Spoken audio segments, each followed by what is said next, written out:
Good morning. Thank you for watching another Get Electronic video. Got an interesting one here for today. This dash cluster, I have no idea what car it's out of, but what's going on is that it intermittently fails. The customer's description was the top LCD failed as well as the TACO, and it beeps.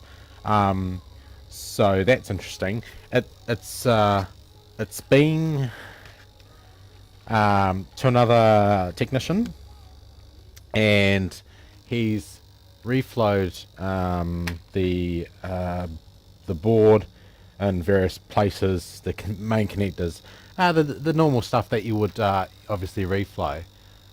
So not too bad, but could be a little bit cleaner. But that's okay. We're not here to obviously critique soldering. We're here to fix this unit. Now, interesting thing in the workshop here, it's 23 degrees. So if I turn on the power, okay, it goes on, and then if I chuck this thing in the freezer, and it just reboot cycled. It's interesting. If I chucked it in the fridge, it also did the same thing. So I use airbrush, CRC airbrush, and there's a particular chip on here that when you put it in the freezer, I wish I could just disconnect this fucking beeper. No, it's soldered in. I'm not desoldering that. So basically, just chuck it in the freezer, and then with a hot air station, just start to warm up ICs and start to refreeze them with freeze spray. Well, I don't use freeze spray, I use airbrush. Airbrush has a two purpose sort of thing. It you know, it uses as a compressed air can, as well as if you tip it upside down, it freezes. So let's get this thing to fault, and I'll show you what I mean. So if I just freeze this chip, should be enough. I'll start to boot loop. You can see on the LCD it's starting to lose it, and there we go, it's starting to boot loop. Okay, and you can see the LCD is flickering in it. So that's okay. Basically, it's not, if I go on the scope here, it's not actually losing voltage either. So if I probe the 12 volts, here's our 12 volt here, and then if I go on to the 5 volt line, we've got a nice 5 volt rail there. But it could be cleaner, but that's fine. What do you expect for switch modes? There's no that's really fucking annoying. I'll just shut that up for a sec. And obviously, if I just actually, I might just zoom in slightly so you can see what I'm talking about. Yeah, so here's the switch mode side. If I actually put the scope, so if I re-energize it, so I wonder if we can just put some tape over that. Hang on, I don't have any. Packing tape would be better. Hang on, I'll just grab some packing tape.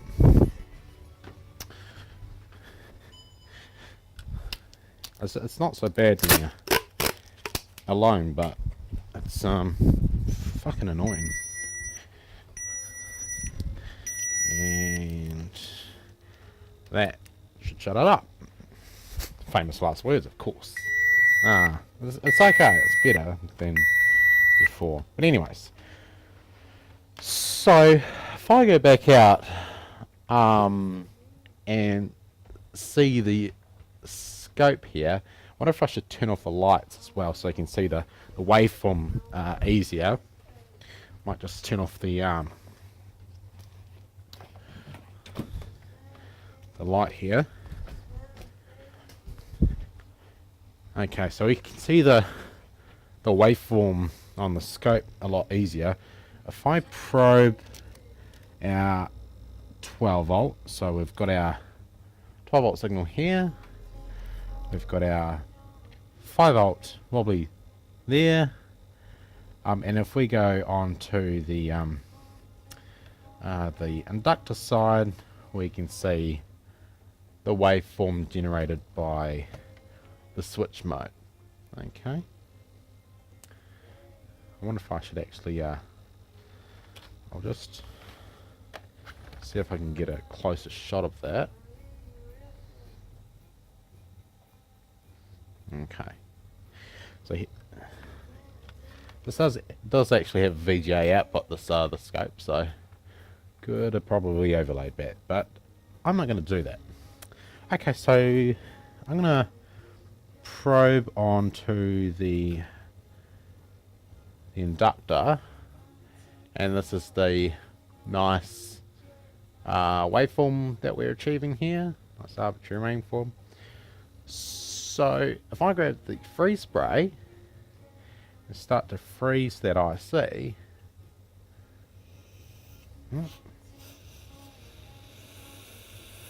get it to fog.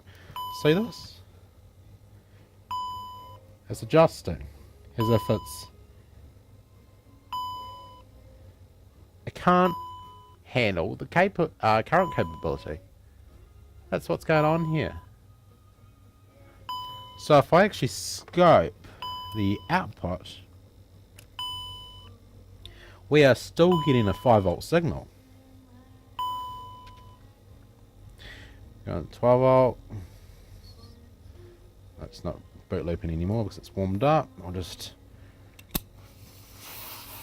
freeze that fucker.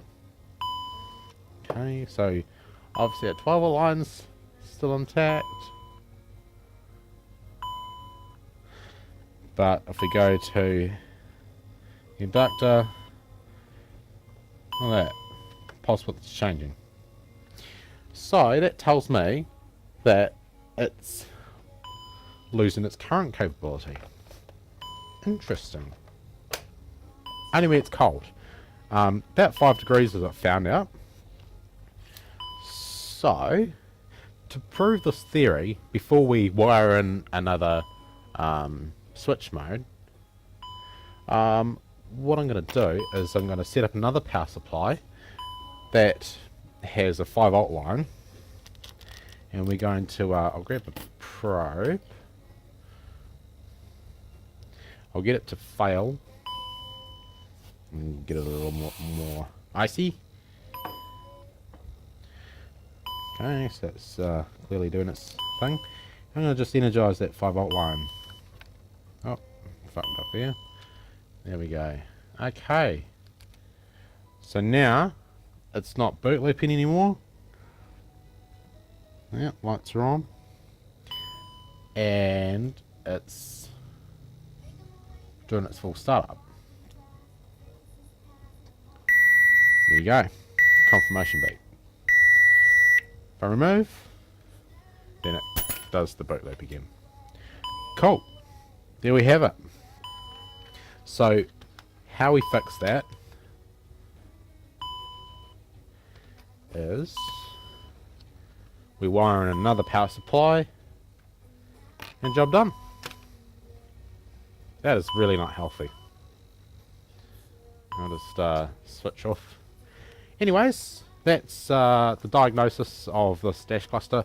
I have no idea what type of vehicle it's out of. If you guys know what it is, let me know in the comments below. But until then, thanks for watching.